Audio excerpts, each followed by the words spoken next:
जादुई तोता। एक छोटे से गांव में एक गरीब परिवार रहता था। उस परिवार में रामू और उसकी बीवी सीता उसके बेटे चिंटू के साथ रहते थे। उसी गांव में एक तोता भी रहता था। उसका नाम था रघु।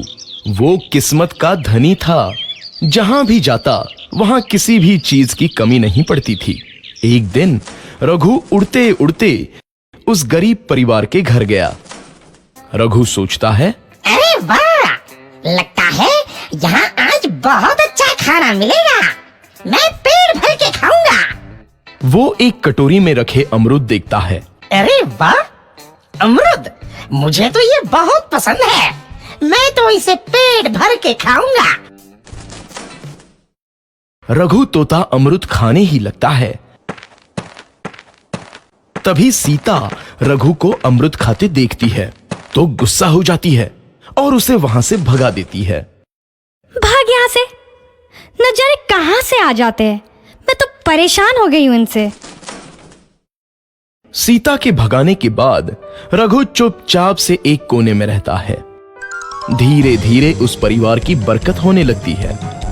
एक दिन रामू और सीता खाना खाते वक्त बातें करते हैं। आजकल हमारी बहुत तरक्की हो रही है, काम भी अच्छा चल रहा है। रामू कहता है। इस पर सीता कहती है, सच कहा, भगवान हमेशा ऐसे ही हम पर मेहरबान रहे। बेटा चिंटू भी कहता है, पिताजी मुझे खिलौना लेके दो ना, मेरे सभी दोस्तों के पास है। रामू कहता है, ठीक है, जरूर लाऊंगा। सीता कहती है, कितने खुश है सब, मेरे परिवार को किसी की नजर ना लगे। एक तरफ ऐसी बातें होती हैं तो दूसरी तरफ रसोई में रघु तोता भी अमरूद खाते रहता है। मजा आया, अमरूद खाया, मजा आया, अमरूद खाया, मजा आया। तभी सीता रसोई में आती है और रघु तोते को अमरूद खाते देख बहुत गुस्सा होती है। सीता रघु को बाहर निकालने के लिए पिंजरे में अमरूद रखती है। रघु जब अमरूद खाने लगता है तो पिंजरे का दरवाजा बंद हो जाता है और वो उसमें फंस जाता है। मुझे बाहर निकालो, मैं यहाँ फंस गया हूँ, मुझे बचाओ। अगले दिन सीता पिंजरा उठाकर बाहर दूर उस रघु को छोड़ देती है। रघु के जाते ही उनके घर आई बरकत धीरे धीरे कम हो जाती है। उन्हें बहुत घाटा होता है। सीता कहती है, ये क्या हो रहा है, अचानक इतना कैसे बदल गया? अभी तक तो सब कुछ अच्छा चल रहा था। रामू कहता है, लगता है भगवान हम पर रूठ गए हैं। चिंटू भी कहता है, लगता है अब मुझे खिलौने भी नहीं मिलेंगे। और वो रोने लगता है और बाहर चला जाता है। कुछ दिन बाद रघु तोता फिर से उस घर में आता है।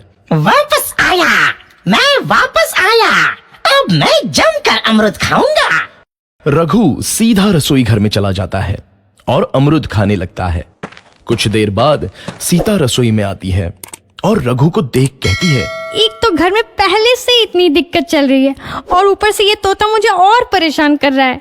सीता रघु को वहां से भगा देती है। रघु उड़कर किसी कोने में छुप जाता है। कुछ दिन बाद धीरे धीरे उस घर की बरकत वापस आने लगती है। काम भी अच्छे से चलने लगता है। एक रात जब रघु तोता अमरूद खाने जाता है तो पिंजरे में फंस जाता है। ये लोग आखिर चाहते क्या हैं? एक तोते को शांति से अमरूद खाने क्यों नहीं देते? मैं कौन सा चोरी कर रहा हूँ? बस अमरूद ही तो खा रहा हूँ। तभी रामू वहां आता है और पिंजरे में रघु तोते को देख उसे बाहर छोड़ देता है। ये तोता भी कितना जिद्दी है, बार बार वापस आ जाता है। जैसे ही रामू रघु को छोड़ देता है, अगले दिन से फिर से उनके घर की बरकत जाने लगती है। काम में घाटा होता है। किसी को समझ नहीं आ रहा था कि ऐसा क्यों हो रहा है। रघु तोता घर आता है तो अचानक बरकत आती है और जब रघु तोता को बाहर निकालते हैं तो बरकत चली जाती है। एक दिन सीता रघु तोते के घर आने और बाहर जाने की स्थिति पर नजर रखती है। ये तोता जब भी घर आता है तो घर में बरकत आती है और जैसे ही ये घर से बाहर जाता है तो उसी के साथ बरकत भी चली जाती है।